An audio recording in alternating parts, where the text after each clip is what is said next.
Welcome to one more full SAT section. We are doing section 4 of SAT practice test number 5. This is non-calculator.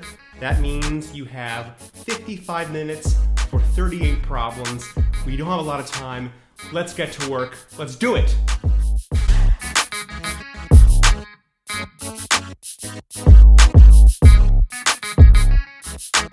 Welcome to Perfect Score with Carl Rosenthal, your source for SAT and ACT math preparation. We don't have time for math cats. Wait a second. Lucy says, we always have time for math cats. Come for the math cats and, well, just come for the math cats. All right, as always, if I see a question that'll benefit with a side door method, I will play this sound. Without any further ado, even though I love ado, let's ado this. So number 1 asks us, according to the line graph above, between which 2 consecutive years was there the greatest change in the number of 3D movies released? Well, the least efficient thing to do is to try to anticipate the answer before we look at your options. Let's compare. A says 03 to 04. Looks like there's no change at all. Probably not the answer. 08 to 09. Already a lot more than A, so we can cross A off. 09 to 10. Comparing the change from 08 to 09 and 9 to 10, we see the line from 08 to 09 steeper. That means the rate of change is greater. So B is greater than C. And then 10 to 11. Look at this. It changes at a very high rate again, but which one's higher? 08 to 09 or 10 to 11? Well, let's approximate. From 08 to 09, we're going from about, let's say, 8 to 20.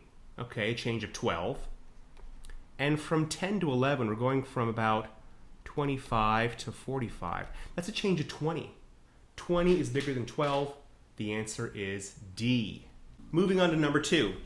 Some values of the linear function f are shown in the table above. Which of the following defines f? I think this is the perfect opportunity for a side door option.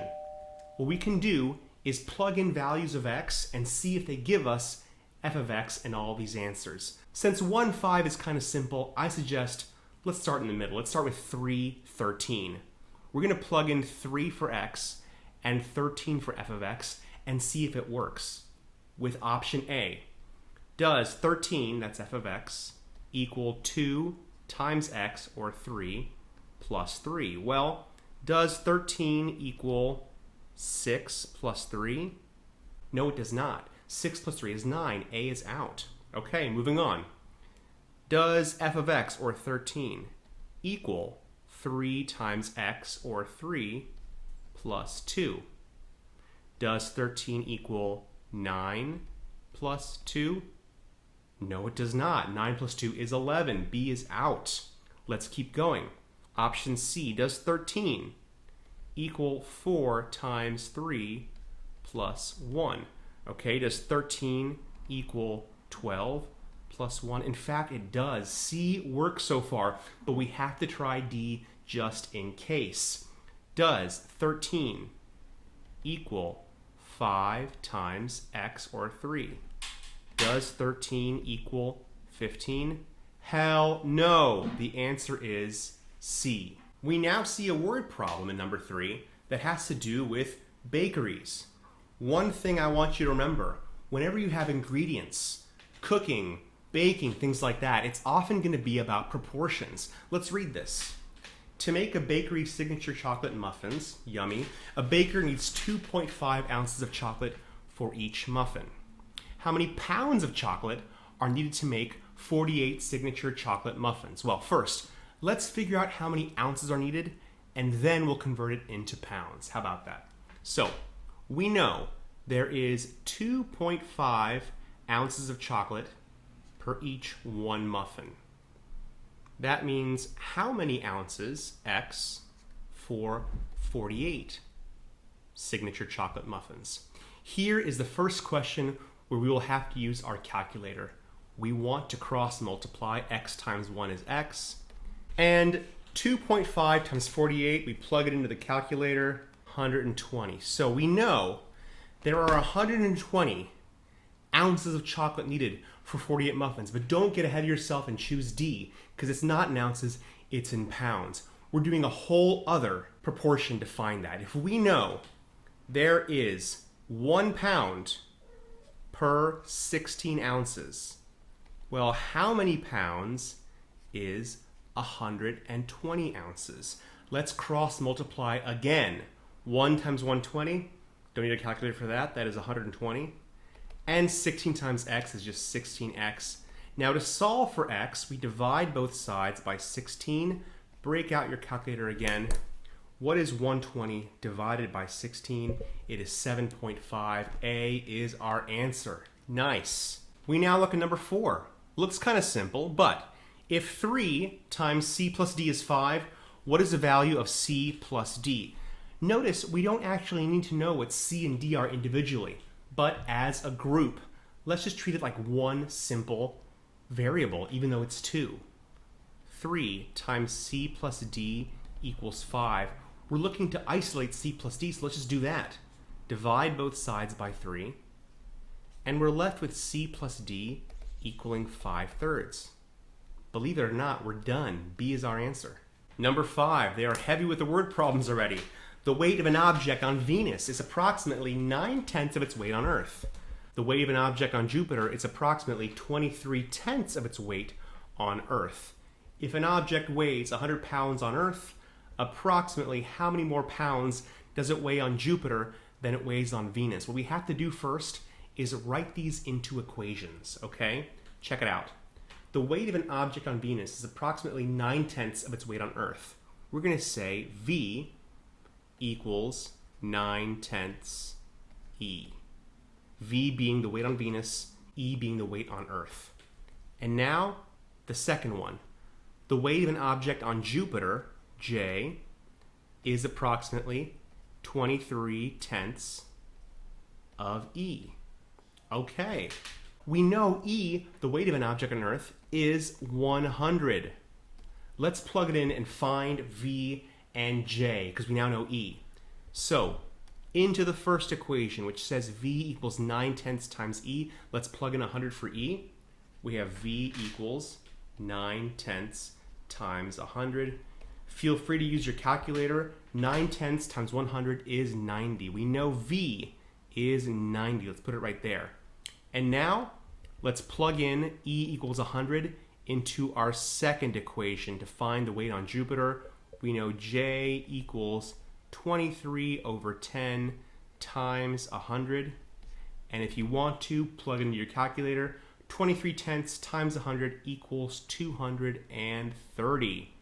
And now, they don't actually want the weight on Jupiter or the weight on Venus, so don't pick A or D. They want the difference. They want how many more pounds is 230 than 90. So once again, get your calculator. What is 230 minus 90?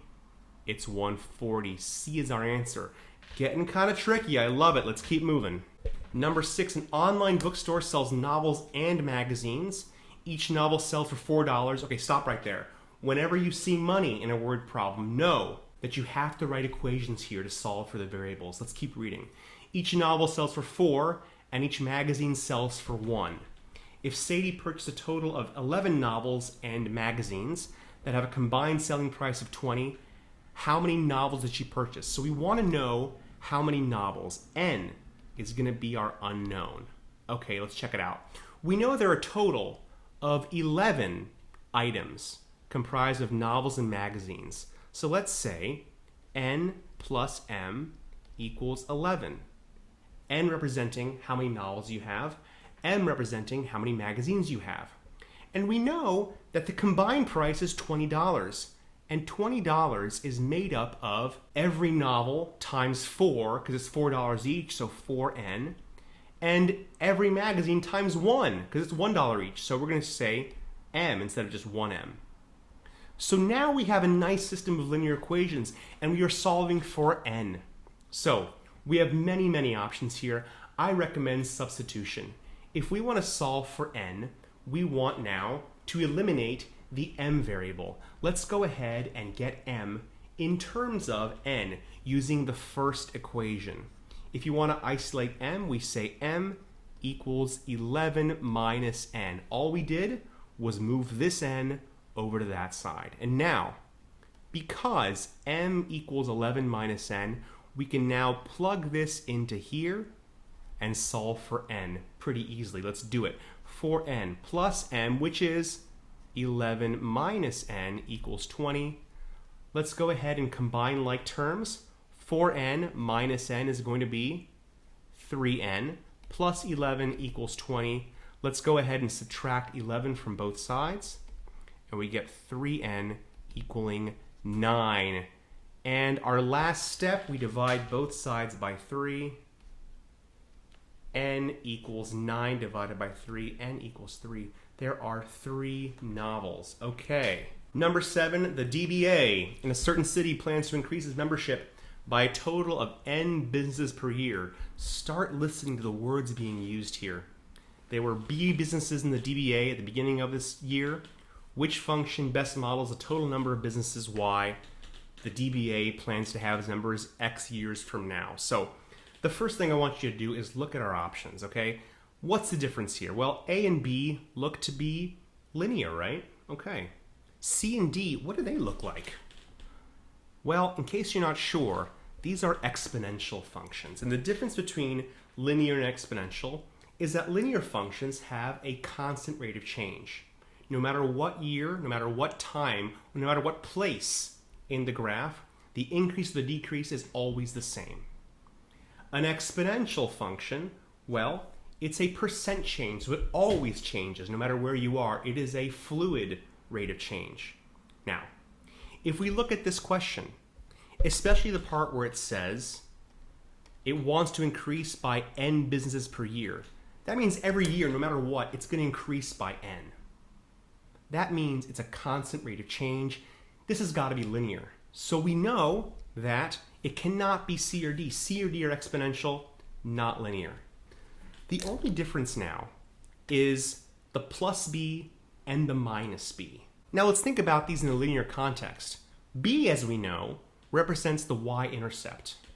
In this word problem, is the y-intercept positive or negative? Well, it said there were B businesses at the beginning of the year.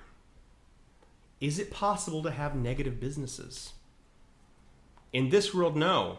There can be positive businesses, there can be 0 businesses, but there cannot be negative businesses. Because of that, A has to be the answer. Number 8 looks a lot more challenging than it actually is. Sometimes I would recommend using a side door method here, but I think you'll find if we do out the algebra and we're careful with our calculator, this can be just as simple. I think we should go ahead and start expanding this. So 1.5x minus 2.4 squared. Let's write this out. We have 1.5x minus 2.4 times 1.5x minus 2.4. Let's do some good old-fashioned distributing by the FOIL method. We start by multiplying the first 2 terms, 1.5x and 1.5x. Be sure to use your calculator. 1.5 times 1.5 is 2.25. And since there are 2 x's, we are putting x squared. Then 1.5x times negative 2.4, that's going to be negative 3.6x. And that is repeated here, minus another 3.6x. And then negative 2.4 times negative 2.4, well, that's going to be positive, because it's a negative times a negative, 5.76. I know it's looking kind of hairy, but I think we're still on the right track. Let's go ahead and combine these like terms. We get 2.25x squared. This plus this, or this minus this rather, it's going to be negative 7.2x plus 5.76. Let's continue by now subtracting this part, and let's go ahead and take off that parenthesis and be sure to distribute that negative. We are going to subtract 5.2x squared, and then since it's a minus negative 6.4, this turns into a plus 6.4. Let's combine like terms. The x squared term, 2.25 minus 5.2x squared gives us negative 2.95x squared. Be careful with your calculator. I know I'm doing this quickly, but take your time here. Then we leave this alone since there's no other x term, so minus 7.2x. And then we combine these last two here, 5.76 plus 6.4, and we get positive 12.16. Not so bad. The answer is C. Well done. Number 9, Olympics. Very, very timely. I can't wait for that. In the 1908 Olympic Games, the Olympic marathon was lengthened from 40 kilometers to approximately 42 kilometers. Of the following, which is the closest to the increase in the distance of the Olympic marathon in miles? Okay, so first things first, what is the increase in kilometers? Well, this is kind of simple. 42 minus 40. You can use your calculator. Probably don't need to, but it's 2 kilometers. The answer to this question is 2 kilometers. Okay, but that's not the full question. They want to know what 2 kilometers is in miles. Well, they give us the proportion here. Let's set it up. 1 mile is to 1.6 kilometers as x miles, in other words, what we're looking for, is to 2 kilometers.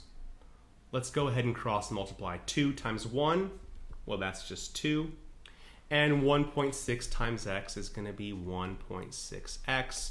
To solve for x, all we got to do is divide both sides by 1.6. Let's go ahead and do that. What is 2 divided by 1.6? It's 1.25. Trust that calculator. B is your answer. Now, number 10. The density d of an object is found by dividing the mass by its volume. Let's write that out.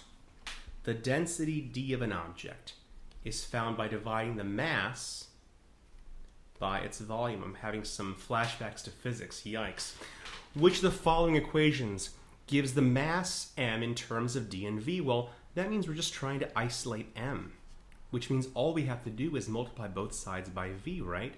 All that's going to do is cancel out these v's, and then m equals d times v. Oh, look at that. You are my density. So now number 11. Looks like we have a linear function, negative 2x plus 3y equals 6.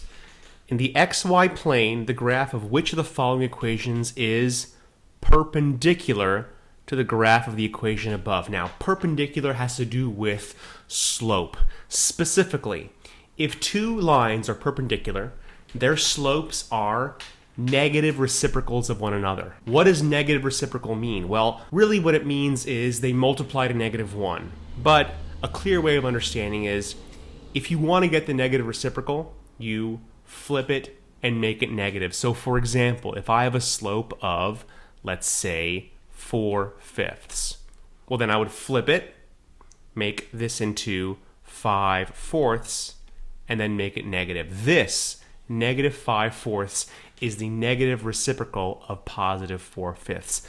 So the first thing we have to do is find the slope of this line. It's in standard form, but that's okay. If you prefer, we can change it into slope-intercept form so it's easier, which means let's take this and solve for y. Let's start by adding the 2x to both sides. We get 3y equals positive 2x, because we added the 2x to both sides, plus 6. And now solving for y, we divide by 3, we divide by 3, we divide by 3, we get y equals 2/3 x plus 2. So all we know now is that the slope of this line is 2/3. What is the slope of the perpendicular line to this? Well, it's the negative reciprocal of 2/3, which is going to be, flip it and make it negative, negative 3/2. So we know our correct answer will have a slope of negative 3/2. Now, it's not entirely obvious which of these options has a slope of negative 3/2, but let's start with A. So we want to isolate y to put it in slope-intercept form. First thing we do is we subtract the 3x from both sides. So we get positive 2y equals negative 3x plus 6. And now our last step is to divide both sides by 2. And we end up with y equals negative 3 halves x, plus 3. It looks like we have our answer already, because negative 3 halves is the perpendicular slope of 2/3. We got lucky. It's the first one. The answer's A. Now, number 12 is similar because it is linear. We have two linear functions, 1/2 y equals 4 and x minus 1/2 y equals 2. But let's not get ahead of ourselves. What do they want us to find? They want us to find the value of x, which means which of these variables, x or y, is extraneous. What don't we need? Well, we don't need y. We need to eliminate y somehow and then solve for x. This is easier than you might think because we don't have to actually solve for y. All we can do here is isolate the 1/2 y. That's here as well. Look at that. If 1/2 y equals 4, couldn't we then in theory just substitute in 4 for 1/2 y? Yes. So instead of x minus 1/2 y equals 2, we can say x minus 4 equals 2 because 4 is just 1/2 y, so we just plug it in for that right there. If x minus 4 equals 2, let's go ahead and solve for x. Let's add 4 to both sides. And x equals 2 plus 4, which is 6. Number 13 looks like another perfect opportunity for a side door method here. Why? Because inequalities are kind of cumbersome to draw out in a graph. I think we should start plugging in these options into both the inequalities until we find one that satisfies both. Satisfies. What does that mean? Satisfies means if you plug it in, it makes the inequality true. So, without further ado, let's start. Let's start by plugging in A, which has x as negative 2 and y as negative 1. Let's plug it into that first inequality. Y, or negative 1, is less than or equal to 3x, or negative 2, plus 1. Let's see if this is true. Negative 1 is less than or equal to 3 times negative 2 is negative 6, plus 1. That's going to say negative 1 is less than or equal to negative 5. Hey, that's not true. Negative 1 is not less than or equal to negative 5. In fact, it's greater than that. So already we know option A is out. For option B, x is negative 1 and y is 3. So let's plug it into that first inequality. Y, or 3, is less than or equal to 3 times x, or negative 1, plus 1. Okay? 3 is less than or equal to 3 times negative 1 is negative 3, plus 1. Let's keep going. 3 is less than or equal to negative 3 plus 1 is negative 2. Hey! 3 is not less than or equal to negative 2. In fact, it's greater than negative 2. B is out. We're getting closer. In C, x is 1 and y is 5. So, same one, the first inequality, y, or 5, is less than or equal to 3 times x, or 1, plus 1. So, we have 5 is less than or equal to 3 plus 1. Again, look at this. It's saying 5 is less than or equal to 4. We know that's not true. We have successfully crossed off the 3 wrong answers without even considering the second inequality. We know the answer is D, but just to be sure, just for the sake of this video, let's prove how 2, negative 1 works in both inequalities. In option D, 2 is x, negative 1 is y. So, negative 1 is less than or equal to 3 times 2 plus 1. Yes, in fact, negative 1 is less than or equal to 7. That checks out. And now finally we can actually use the second inequality. Is x minus y greater than 1? Well, is 2 minus negative 1 greater than 1? In fact, yes, this becomes 2 plus 1, or 3. 3 is in fact greater than 1. D is our answer by process of elimination. Fantastic. Number 14, I encourage you to pause right now, read this word problem, and tell me which word here is the most important, the most pertinent math keyword in this paragraph. Okay, pause. Okay, so I'm hoping that you realized that the answer is probability. Whenever you see that word, that's got to stick out to you. What does probability mean? Well, probability, in fact, is a ratio. Ratio of what? Well, always think of probability as a ratio of your desired outcome to the number of all possible outcomes. And I think it's always easier to start with a denominator. What are all the possible outcomes in this scenario? 607 surgeons indicated their major professional activity. Which of the following is closest to the probability that the selected surgeon is an orthopedic surgeon whose indicated professional activity is research? So, all possible surgeons. Well, it looks like it's 607, like it said. So, the denominator of our ratio will be 607. And the desired looks like it's going to be orthopedic surgeons whose indicated professional activity is research. So orthopedic and research looks like it's 74. So whatever 74 over 607 is as our answer. Of course, let's get our calculator out and punch this in. What is 74 divided by 607? It is 0.1219, rounds to 0.122. Number 15. These statistics questions are a big pain in the behind, but they don't have to be, because there is an element to these which I believe makes them very easy. I think the fact that this question asks you which of these statements must be true is very telling. Must is a very, very specific word. That means there's no way it couldn't be true. It's a very high bar. Let's read this. A polling agency recently surveyed 1,000 adults who were selected at random from a large city and asked each of the adults, "Are you satisfied with the quality of air in the city?" Of those surveyed, 78% responded that they were satisfied. Based on the results of the survey, which of the following statements must be true? Okay, very high bar here. Part 1. Of all adults in the city, 78% are satisfied with the quality of air in the city. This is the whole city, not just the 1,000 adults selected at random. There's no way that must be true. 78% is an approximation. 1 is out. Now, because of that, I want you to see how we can now cross off all the answers that contain 1. We can cross off C and D. That's out. Effectively now, we don't even have to consider option 3 because option 3 no longer is on the table. For all intents and purposes, let's cross off 3. All we have to do now is decide if 2 must be true or not. Part 2.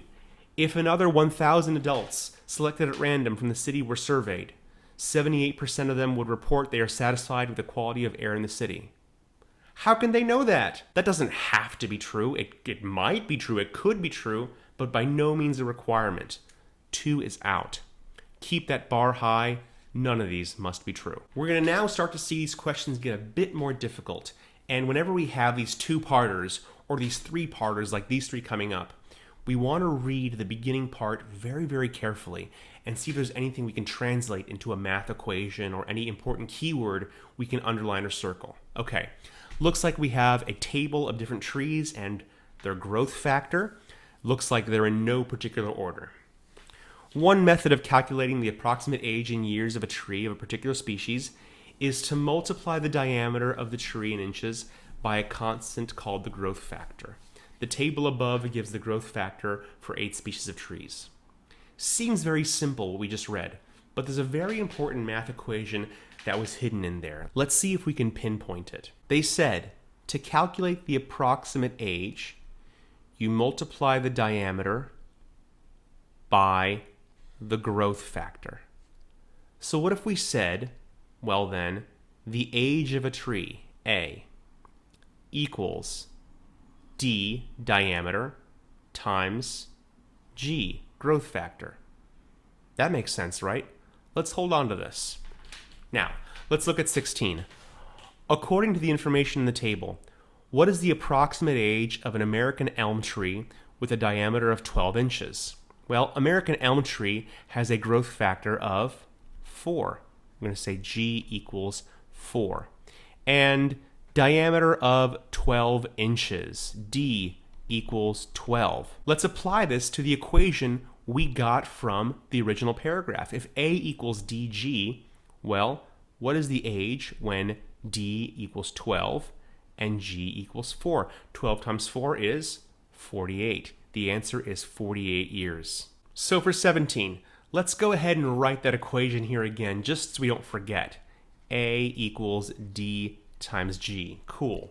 Now, let's read this question. The scatter plot above gives the tree diameter plotted against age for 26 trees of a single species. The growth factor of the species is closest to that of which of the following species of trees? Well, it looks like we have a lot of points here that give us a diameter and that give us an age, D and A. It's basically asking us, if you have any tree with this D and this A, what's the G? Looks like we have 26 options. Let's just pick one of them, right? You literally could pick any one of these 26. I'm going to be random and pick the one in the middle. And it looks like this one right here. I'm going to approximate that the diameter is 14 inches, okay? And I'm going to approximate that the age is 100. Okay, so we're going to say the diameter is 14 and the age is 100. Let's plug these values in for A and D and solve for G. A is 100. D is 14 and G is unknown. To solve for G, algebraically, all we do is we divide both sides by 14. And using our calculator, because we got to be exact, what is 100 divided by 14? I get 7.142. Now, that's not going to be exact. Which of these options is closest to 7.14? Well, let's take a look at our table. It looks like only one tree has a growth factor that's anywhere near 7.14, and that's the last one, shagbark hickory. Everything else is way below it. Maybe the closest is white birch at 5, but shagbark hickory is looking pretty good. Is that one of our options? Yes, it is. D has to be our answer. Now, I want to point out, you could have picked any of these 26 points, and you may not have gotten 7.14 or 7.5, but because it is such an outlier, shagbark hickory, it would have been clear that that was the answer all along. 18 looks like it could be a little bit challenging, so just so that we don't have to scroll back and forth constantly, I'm going to do a little copy and paste and put the table right here where we can see it at all times. 1, 2, 3. And let's not forget to put down the equation that has served us so well. A, the age, equals diameter times growth factor. Now, one important thing that we haven't mentioned yet, because it hasn't really come into play, is the fact that the diameter in this equation is diameter in inches. This is important because number 18 is giving you some measurements in feet. So my rule is, whenever there has to be some unit conversion to be done, make that your first step. Let's do it automatically. We want everything in inches for this problem. Let's read. If a white birch tree and a pin oak tree each now have a diameter of 1 foot, or a diameter of 12 inches. Let's go ahead and just write that in. 12 inches. Which of the following will be closest to the difference in inches of the diameters 10 years from now? Okay, so this one's going to take a little while. That's okay. White birch has a growth factor of 5. Pin oak has a growth factor of 3. We are given growth factor. We are given diameter. That means we got to find the age. Let's start with the age of the white birch, okay? So we're going to say WB for white birch. If A equals D times G, well, the D of the white birch, well, that's 12 inches, we know that. And the G of the white birch looks like it's 5, which means the age of the white birch is 12 times 5, or 60. Feel free to use your calculator. We know the age of the white birch currently is 60 years old. Now, the pin oak, we're going to say PO for pin oak. So, we know the diameter of the pin oak is, well, 12. They're both 12. And the growth factor of the pin oak is 3. All right. If the age is diameter times growth factor, it's 12 times 3. Again, use your calculator if you want to. That's going to be 36. Okay, so we know that the current age of the white birch is 60. The current age of the pin oak is 36. Good stuff. Let's actually solve the question now. Which of the following will be the closest to the difference in inches of their diameters 10 years from now? Okay, so we know these are the ages now. So in 10 years, what will their ages be? Well, of course, if it's 60 now, it's going to be 70 in 10 years. So let's go ahead and erase 60 and make it 70. And then in 10 years, their 36-year-old tree will be 36 plus 10. It'll be 46. And so now what we have to do is find their diameters in this time. Take a look. For the white birch, a 70-year-old tree will have what diameter? That's what we got to solve for. If d times 5 equals 70, let's go ahead and divide both sides by 5. You see? What is the diameter then? The diameter is 70 divided by 5. Go ahead and plug that into your calculator. It looks like 70 divided by 5 is 14. In 10 years, the diameter of the white birch will be 14 inches. Let's do the same thing here. The pin oak, at an age of 46 and a growth factor of 3, well, 46 equals d times 3. Let's go ahead and solve for d by dividing both sides by 3. Again, use your calculator. 46 divided by 3 looks like it's going to be 15.3 repeating, or 15.3, let's say. And so, we now have two trees, one with a diameter of 14 inches, one with a diameter of 15.3 inches. What is the difference in their diameters? What is 15.3 minus 14? Again, use your calculator. It's 1.3. A complicated problem, but if seen through the lens of this very helpful equation, can be simple. Number 19, looks like we have some geometry here. And not only that, I hope you are seeing the hints of the special right triangle we have. We have 30, we have 60, we have 90. That means only one thing. The special right triangle, the 30, 60, 90 triangle. Before we start, let me remind you of the ratio of the sides of the 30, 60, 90 triangle. If we have a right triangle whose angles are 30, 60, and 90, the ratio of the respective sides is as follows. The side opposite 30 we can think of as x. The side opposite 60 we can think of as x times root 3. And the side opposite 90, or the hypotenuse, can be 2 times x.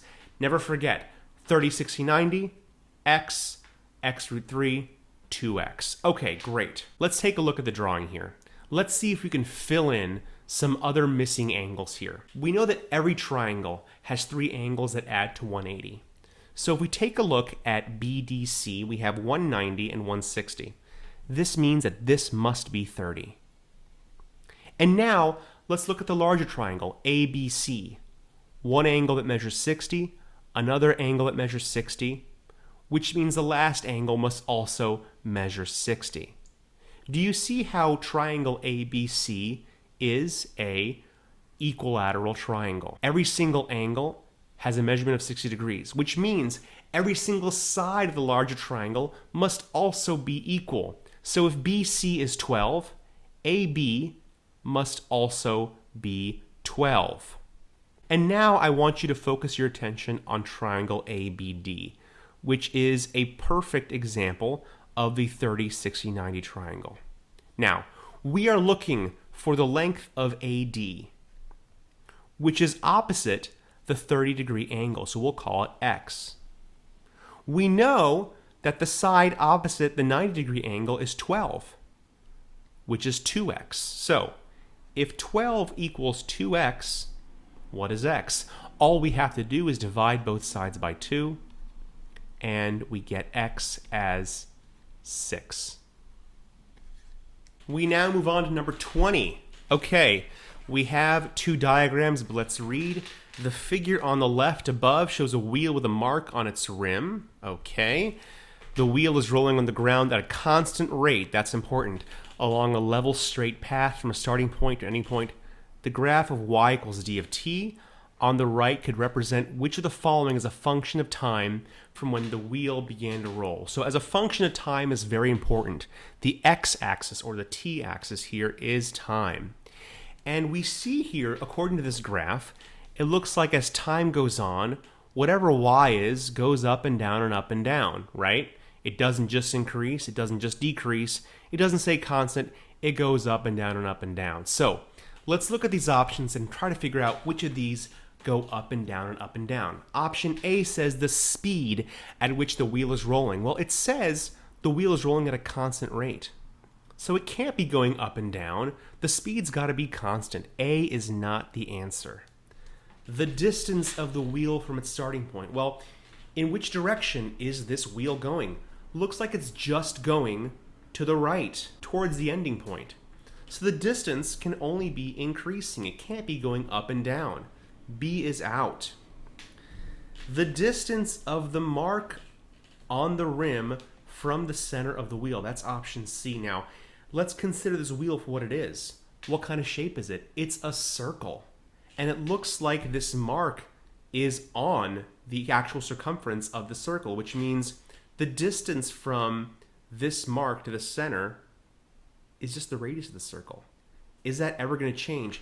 Is the radius of this wheel ever going to change? No, that's also constant. C is wrong. The answer has to be D. The distance of the mark on the rim from the ground. As you can see, as the wheel turns, this mark goes down, then up, then down, and up, then down, and up. Just like this graph suggests, the answer is D. So number 21 of the non-calculator section is typically the point where things start to get pretty hard. But if you look at 21 here, I think it's a perfect opportunity to use a side door method. Why? Because we have variables in the question and we have variables in the answer. I think we should plug in for what we can plug in and see what happens from there. In the equation above, if A is negative and B is positive, which of the following must be true? Well, I'll tell you what.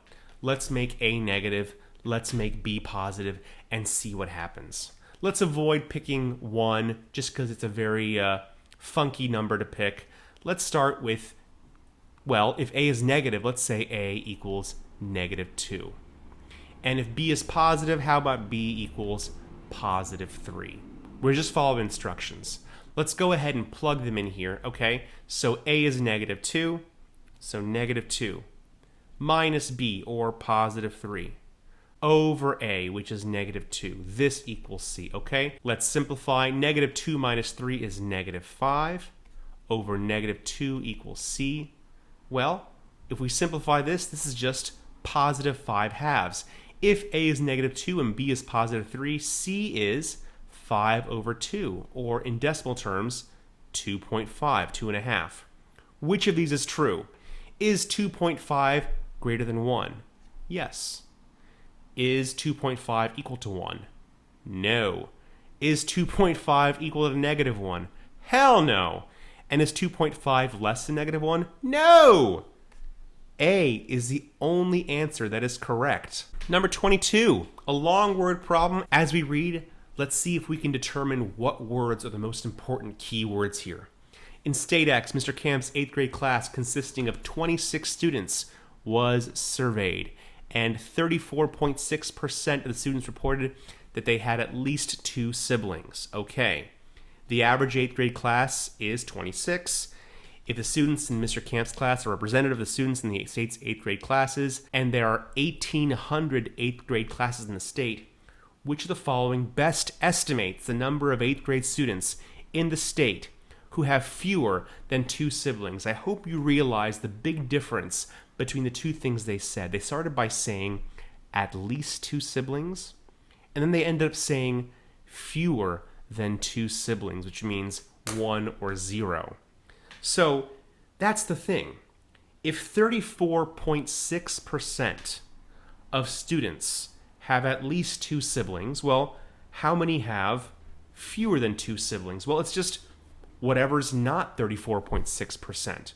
So if the total is 100%, and we subtract 34.6%, use your calculator, you get 65.4%. 65.4% of students will have fewer than 2 siblings. All we have to figure out is how many students there are. Well, on average, each 8th grade class size is 26. And how many 8th grade classes are there? 1,800. So what's the total? If we know the average is going to be the total divided by the number of terms, well, the average is going to be 26. The total is what we want, we'll say t, and the number is 1,800. So then to solve for t, all we do is multiply both sides by 1,800. Let's get our calculator out. What is 1,800 times 26? 46,800. That is the number of total 8th graders in this state, in state X. Now, we determined that 65.4% of those 8th graders have fewer than 2 siblings. Then we take that number, 46,800, and figure out what 65.4% of that is. We multiply this by 0.654. Do you see how that is the way to express 65.4%? Let's go ahead and multiply these. 46,800 times 0.654 is 30,607. Very close to option C. So number 23 and 24, part of a pair, we have to very carefully read this table and the paragraph. It looks like we have different properties, their purchase price and their monthly rental price. Okay, in no particular order. The Townsend Realty Group invested in the 5 different properties listed above. The table shows the amount in dollars the company paid for each property and the corresponding monthly rental price in dollars. Great. Let's see how this applies to number 23. Number 23, the relationship between the monthly rental price R in dollars and the property's purchase price P in thousands of dollars can be represented by a linear function. Which of the following functions represents this relationship? You know what? I think this is the perfect time for a side door method. Let's get one of the coordinate points from this table and plug it in until it works in one of these. So if we focus on Clearwater Lane, I just picked it because it's the first one. The purchase price is $128,000 and the monthly rental price is $950. So then we're going to say that the purchase price, or P, is going to be $128 because it's in thousands of dollars. 128,000 means P is 128. And the rental price R is going to be in dollars, so $950. So we know the coordinate point P equals 128 and R equals 950 will have to work for one of these. So let's go ahead and start plugging them in. Let's start with A. If we plug in 128 for P, let's see if that gets us 950. 2.5 times 128 minus 870. Okay, using our calculator, 2.5 times 128 is 320. If you subtract 870 from that, well, you get a negative number. That's actually not true. A has got to go. Okay, let's try the same coordinate point in option B. If P is 128, does that get us 950? 5 times P, 5 times 128 plus 165. 5 times 128 is 640. And if we add 165, we get 805. A lot closer, but still not good enough. B has to go. Let's try option C, 6.5P plus 440. 6.5 times 128 plus 440. 6.5 times 128 is going to be 832. Okay, plus 440. Well, that gives us 1272. That overshoots it by about 300. C's got to go. We're pretty sure the answer is D, but let's make sure. 7.5p minus 10. Well, 7.5 times 128 minus 10. What's 7.5 times 128? Well, it is 960 exactly.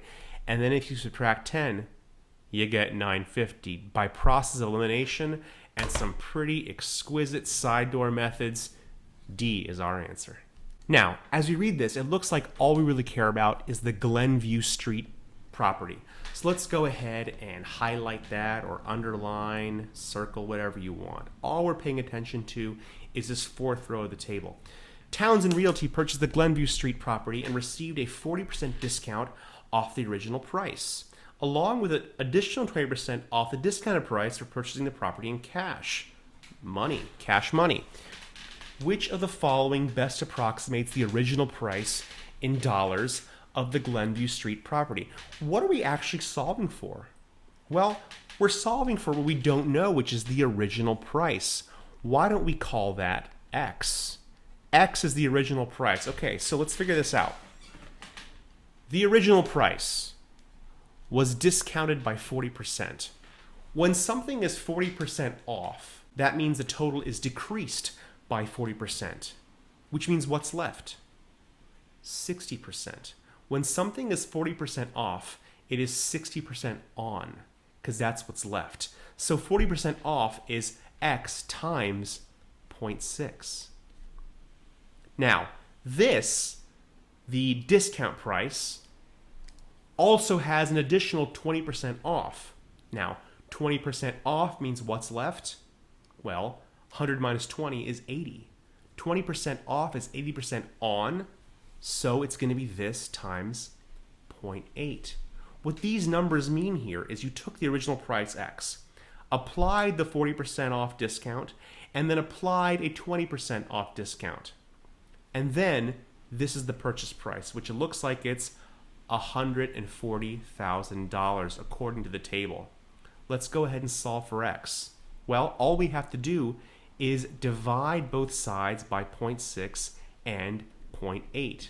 Let's go ahead and divide 140,000 by 0.6 and then by 0.8. 140,000 divided by 0.6 divided by 0.8.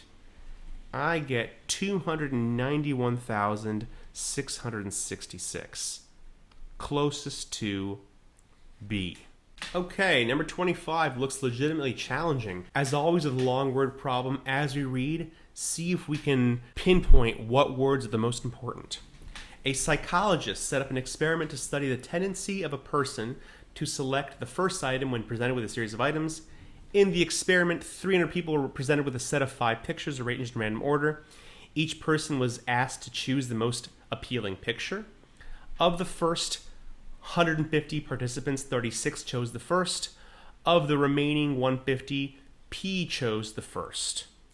If more than 20% of all participants chose the first picture in the set, which of the following inequalities best describes the possible values of P? What do all these answers have in common? They all include the last part. Why is it there? Honestly, just to waste your time. It's obviously a correct part. It's present in all of them. Let's, for all intents and purposes, just cross it out. How many people chose the first picture? Well, of the first 150, it was 36. Of the second 150, it was P. So total, 36 plus P people chose the first picture. And it's saying that this is going to be more than 20% of all participants. Well, more than means greater than. And 20% can be expressed as 0.2, right? 20%. 0.2. But 0.2 of what? All participants. How many participants were there total? Looks like there were 300. So, we can go ahead and solve for these numbers, but I don't think we have to. The answer looks exactly like this. If 36 plus P is greater than 0.2 of 300, well, that's exactly what D says. They just switch up P and 36. Totally valid. So 26, we have a geometry problem, but we also have a perfect opportunity to employ a side door method. Why? Because we have A in both the question and the answer choices. There's nothing stopping us from picking our own value of A. Why don't we keep this simple? Let's say A is 4. Okay, A is 4. let's go ahead and plug it in and actually figure out what the surface area of this cube is if a is 4. So this is going to be 6 times 4 over 4 squared, or 6 times 1 squared, or just 6. The surface area is 6. Now, let's think of a surface area of a cube. Well, how do you get the surface area of a cube? Well, we have to add all the areas of all the faces. A cube is made of 6 equal faces, of 6 squares. So basically, we have the area of one square, which is going to be side squared, right? And then we multiply it by 6. If 6 times s squared, the surface area of the cube, is, like we determined, 6, let's go ahead and solve for that side length. Divided by 6, s squared equals 1. S equals the root of 1, which is just going to be 1. We have figured out that our cube, with a surface area of 6, where a equals 4, has a side length of 1. Very, very simple. So, what is the perimeter of one face of the cube? We know one face of the cube is going to be a square. So, we've also decided that this square has a side length of 1. What is the perimeter of a square with a side length of 1? Well, it's 4 times the side length. 4 times 1. It's going to be 4. The perimeter is 4. Our answer equals 4. But here, all of our answers are in terms of a, so all we do is we plug in the value of a that we chose. We could have chosen anything, but we chose 4. If a equals 4, which of these options equals 4? Well, a divided by 4 is 4 divided by 4, or 1. That's out. A is 4. B looks pretty good. C, 4 times a. 4 times 4 is 16. No good. And D, 6 times a. 6 times 4 is 24. Also no good. B is our answer by side door method. Moving right along, number 27. The mean score of 8 players in a basketball game was 14.5 points. So let's stop for a second and talk about mean. Mean, you know, is also known as average. And this can be expressed by a very specific ratio. The ratio is average, or mean, is going to equal the total sum of all the entries, or in the points, whatever, divided by the number of entries. In this case, the number of players. In this first sentence, they give us that the mean is 14.5. And there are a total of 8 players, so the number is 8. So we can actually find the sum of points by plugging in those values into this formula. If the average is 14.5, and the sum is unknown, and the number of players is 8, let's go ahead and find that sum by multiplying both sides times 8. Feel free to use your calculator. I hope you do. What is 8 times 14.5? My calculator says 116. So 116 represents the total sum of all the points in this game, I guess. So now, new problem. If the highest individual score is removed, the mean score of the remaining 7 players becomes 12. What was the highest score? Okay, let's first say what we want is the highest score. Let's call this x. That's our variable. Okay. But now, everything else here we can apply to this formula. The new average is 12. So 12 is the average, right? The new number of players is 7. It says so here. What goes in the top? Well, it's going to be the original sum, which is 116, but we are now removing or subtracting the highest individual score, like this. Do you see? Now we have another equation where the average, 12, equals a sum, 116 minus x, all over 7. Let's go ahead and solve for x. Multiply both sides by 7. Use your calculator. 7 times 12 is 84. That's going to equal 116 minus x. Let's be thorough. Let's subtract 116 from both sides. 84 minus 116, use your calculator, is negative 32. That equals negative x. Divide by negative 1, and x equals positive 32. Booyah! Number 28, we got a nice linear graph here. The graph of linear function f is shown in the xy plane above. The slope of the graph of linear function g is 4 times the slope of graph f. Looks like g is not shown. Okay. If the graph of g passes the point 0, -4, what is the value of g of 9? Okay. So, I guess the drawing here doesn't matter that much, but we do have to figure out what the slope is of f. And it looks like we have to eyeball this, or maybe use a couple points we see here. A very standard graph. Let's pick 2 points to find the slope. This y-intercept looks like it's 1, 2, 3, so this point here is going to be 0, 3. And this here looks like it's a pretty safe point to pick. That looks like it's going to be 1, 2, 1, 2, 3, 4. Okay. Let's go ahead and find the slope of f of x. Let's not forget to find slope. You find the change in y over the change in x, or y2 minus y1, that's 4 minus 3, over x2 minus x1, that's 2 minus 0. We end up with 1 over 2. The slope of f of x is 1/2. So, if the slope of the graph of the linear function g is 4 times that of f, well, the slope of g is going to be 4 times 1/2. Now, use your calculator if you want to. What is 4 times 1/2? Well, that's going to be 2. So the slope of g of x is 2. So let's just say g of x is going to be 2x plus b. We're using the y equals mx plus b format here. Now, we also know that it passes the point 0, -4. Well, luckily, they give us the y-intercept. It's -4, right? And if we plug in 0 for x and -4 for y, well, we get -4 for b. We know the function is going to be 2x plus -4, or 2x minus 4. We have figured out what g of x is. It's 2x minus 4. So now all you got to do is find g of 9 by plugging in 9 for x. G of 9 is going to be 2 times 9 minus 4. 2 times 9, 18, minus 4, 14. G of 9 is 14. Number 29, I warn you, it's getting tough. The equation above defines a circle.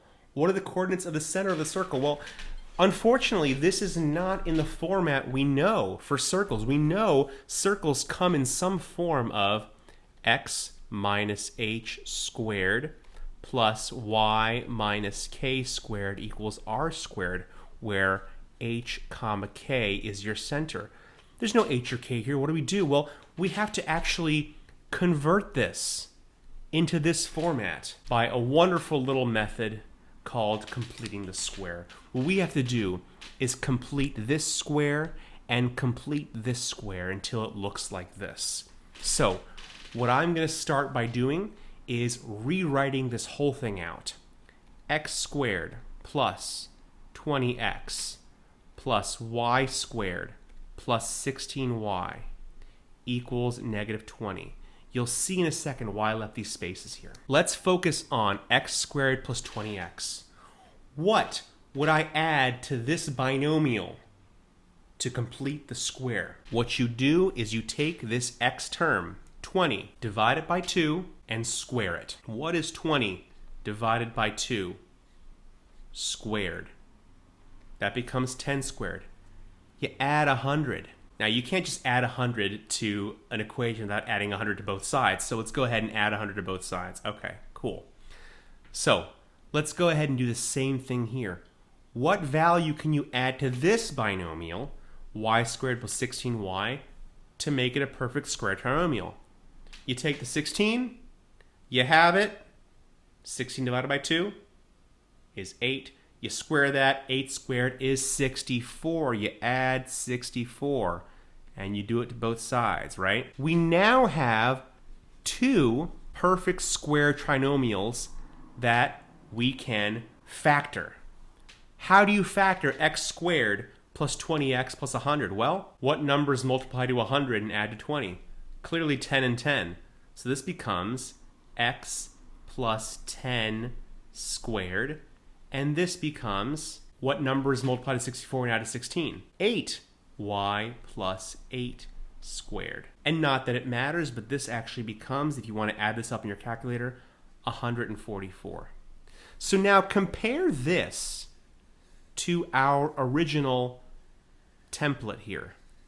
If HK is your center, well, in this case, notice how h is not 10, it's negative 10. Think about it as x minus negative 10. That's x plus 10. Our center is going to be negative 10, comma, negative 8. A very challenging question. Number 30 is looking kind of challenging, but I guarantee you this one's a bit easier than the last one. Looks like we have a quadratic function here. It says a is a positive constant, okay? And the graph of the equation in the xy plane is a parabola. Well, we knew that. It was quadratic. Which of the following is an equivalent form of the equation? Well, listen, I think we can just try expanding a, b, c, and d until we get one that is x squared minus a. Well, let's go ahead. We see here we have an x plus a, x minus a. That's leading us to some kind of difference of squares. So all we do is x times x, that's going to be x squared, and then a times negative a, that's going to be minus a squared. It's close, but it can't be this, right? Let's try it with b, right? We also have another difference of squares example here. So x times x is going to be x squared. And then root a times negative root a, that's going to be minus root a squared. What is root a squared? Well, root a squared is just a. So this is x squared minus a. It looks like b is our answer. We now move on to number 31. Horsepower and watts are units of measure of power. They are directly proportional. That is a very important word. I'm sure you see the word proportion there. Such that 5 horsepower is equal to 3730 watts. How much power in watts is equal to 2 horsepower? Let's set up a nice proportion.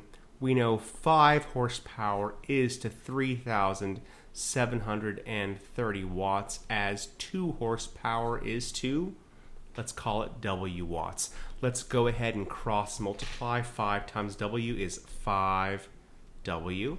And 2 times 3730, let's use our calculator. That's going to be 7,460. And now to solve for W, let's divide both sides by 5. And 7,460 divided by 5 with our calculator is going to be 1,492. This is our first grid-in answer. Number 32, let's read carefully. The painting Starry Night by Vincent van Gogh is rectangular in shape with height 29 and width 36.25. If a reproduction was made where each dimension is 1/3 the corresponding original dimension, what is the height? Well, all that really matters here is the fact that the height of the original one is 29 inches, and they want to know what 1/3 of that is. So all we have to do is just multiply 29 by 1/3.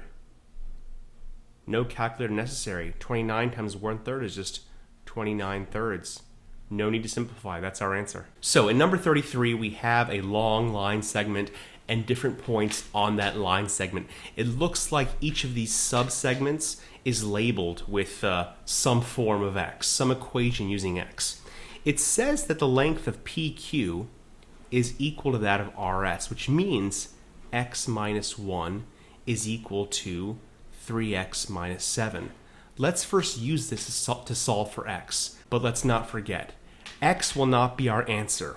We want the whole thing, the whole length of PS. We'll get to that though. So PQ equals RS, which means x minus 1 equals 3x minus 7. Let's go ahead and solve for x first. Let's combine like terms, subtract x from both sides. We get negative 1 equals 3x minus x is 2x minus 7. Let's keep combining like terms, add 7 to both sides. Negative 1 plus 7 is positive 6, that equals 2x. Divide by 2, x equals 3. We know that x equals 3. Now, if x equals 3, PQ equals x minus 1, so 2. If x equals 3, QR is x, and that's just 3. And RS is 3x minus 7. That's going to be 3 times 3, or 9, minus 7, and that's 2. Line segment PS is the sum of PQ, QR, and RS, or 2 plus 3 plus 2, which adds to 7. That's our answer. Number 34, looks like we have a nice quadratic function, and it says on the xy plane the point 2, 5, that means x is 2 and y is 5, lies in the graph of the function f if f of x equals k minus x squared, where k is a constant. What is k? This one should be pretty simple. We know that 2 substitutes in for x and 5 substitutes in for y, or in this case f. F of x is y. So we're going to say 5, or f of x, equals k minus x squared, or 2 squared. Let's keep simplifying. 5 equals k minus, well, that's going to be a 4, right? And to solve for k, let's add 4 to both sides, and it looks like 5 plus 4 is 9. K is 9. In number 35, looks like we have a geometry problem. Let's go ahead and draw something out. It says there's a rectangular garden. Let's go ahead and draw out a rectangle. Here we go. So now we know the length of the garden is to be 5 feet longer than the width. So how do we write that down? Well, we can say, well, length equals 5 feet longer than width. And it looks like this is the length and this is the width. Okay. And it says the area of the garden is 104 square feet. Well, what is area in terms of length and width? We know that area equals length times width. Okay. And now the area is 104, so we can actually just plug that in. We know that 104 equals L times W. So all I want you to do is treat this like a system of equations. You have L equals 5 plus W, and you have 104 equals L times W. Let's go ahead and plug this in for L over here. Okay, so then 104 equals, instead of L, 5 plus W times W. Let's go ahead and distribute. 104 equals 5W plus W squared. Look at this, we now have a quadratic function. And with all quadratic functions, we have to move everything over to one side so that it equals 0. Let's subtract 104 from this side. 0 equals W squared plus 5W minus 104. We went ahead and put it in this order. Now, can we factor this? What are some factors of negative 104 that add to 5? We have to do a little bit of brainstorming here. So we know 104 and 1 multiply to 104. That's not going to give us 5. 52 and 2, it's not going to give us 5. Well, what about 4? We have 4 and 26.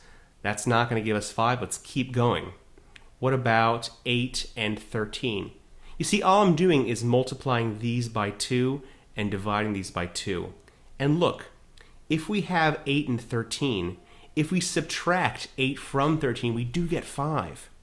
In other words, 13 and negative 8 multiply to negative 104, and they also add to 5. So we can factor this as W plus 13 times W minus 8. And if this equals 0, we know W is going to equal either negative 13 or 8. Now, we're not done here yet because, first of all, we can't pick negative 13. Why? Because the width of anything can never be a negative number. Width is, by definition, positive. It's greater than 0. So we know the width is 8. But let's be careful and not select 8 for our option because we just solved for W. They're asking for length. Go ahead and plug that back into this equation. If W is 8, what is L? What is 5 plus 8? L is 13. Quite a hard question. Now, number 36. It looks kind of challenging, but let's read very carefully. Point P is the center of the circle in the figure above. What is the value of x? Okay, well, let's see what else we can label in this drawing. We know that this is a circle. And because of that, we know that every single radius here, so in other words, PB and PC, they're equal. Why? Because all radii in a circle are equal. That's a definition of circle. So what if we keep going with this? What if we draw the other radius, the undrawn radius, P to A? We now have created two isosceles triangles. Look at PAB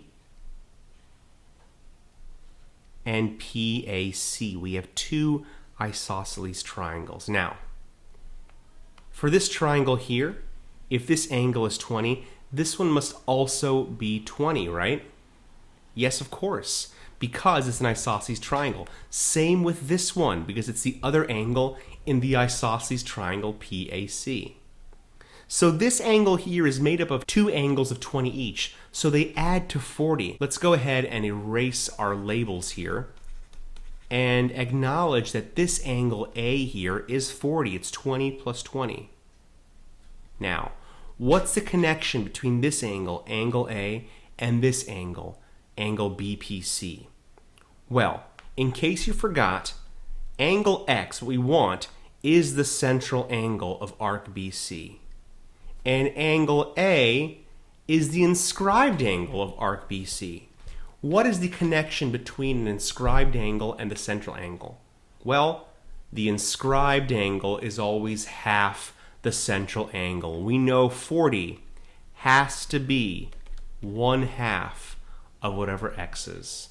So to solve for x, all we do is multiply both sides by 2 to get rid of that 1/2, and x equals 80. So now we finish up with one of these hard two-parters. My apologies. Looks like we have a table. Miss Simon's workday morning drive, the distance of different segments of drives, and the average driving speed for those segments. Okay, Miss Simon drives her car from her home to her workplace every workday morning.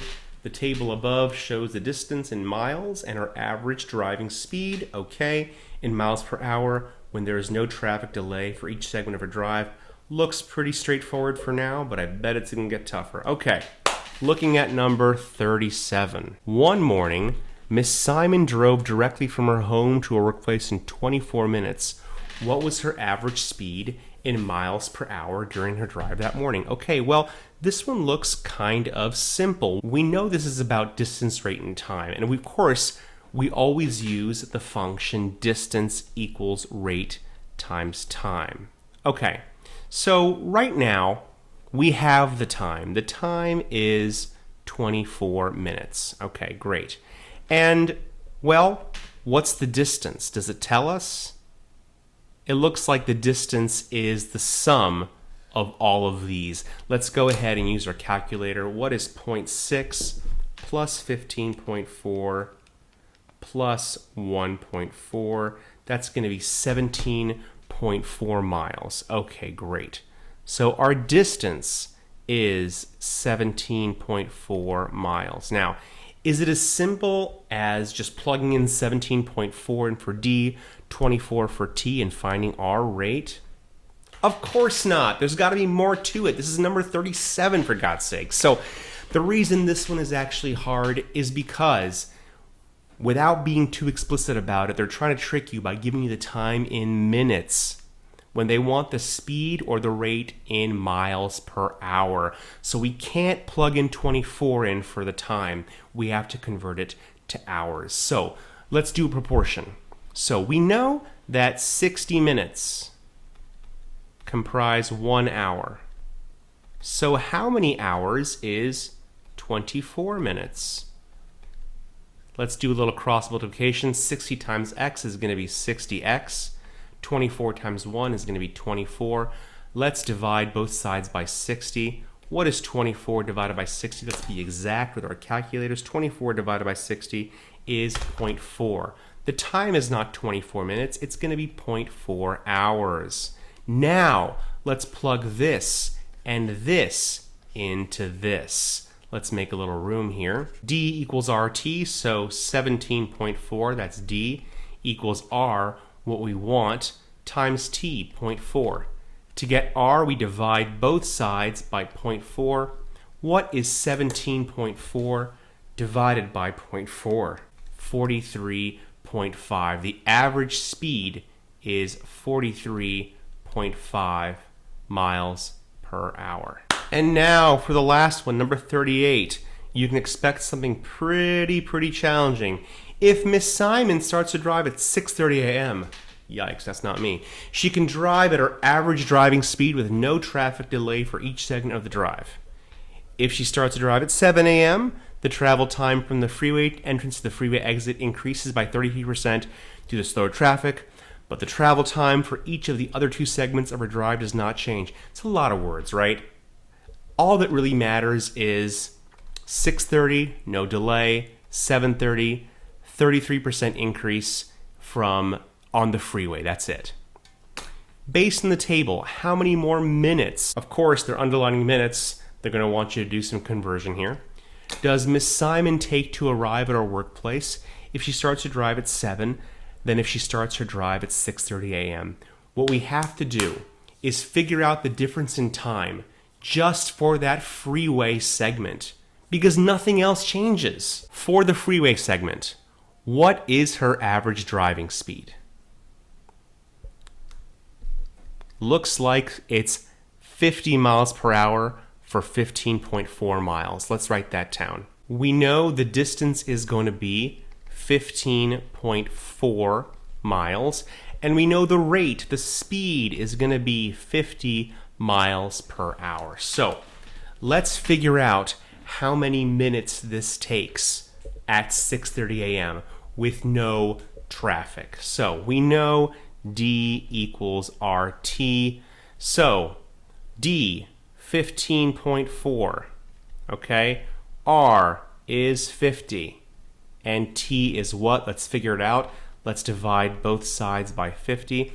What is 15.4 divided by 50? That's going to be 0.308. Let's take a second and remember, this is in what unit?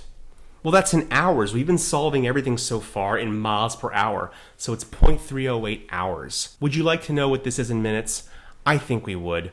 0.308 hours is how many minutes? All we got to do is multiply that by 60 to get minutes. So this is going to be 18.48 minutes. Okay, great. That is how long it takes at 6:30 a.m. Now, at 7 a.m., the travel time increases by 33%.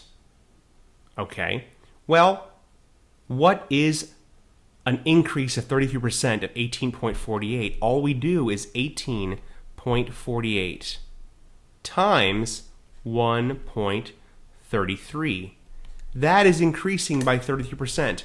Get your calculator. What is this? 24.5784. You can always round here, but just for our purposes, I'll write out all the numbers. This is our new time. All they're asking about is what's the difference? How many more minutes is this than this? Let's just subtract. 24.5784 minus 18.48 is just 6.098. You want to round your answer to the nearest minute. This is just 6 minutes. Pretty challenging, but we did it. You did it. Well done. This was section 4 of practice test 5. That is the calculator math section. Thank you so much for joining me. Thank you for your hard work. I'd like you to please subscribe to my channel. Please smash the like button. And join me next time, and we will get that perfect score.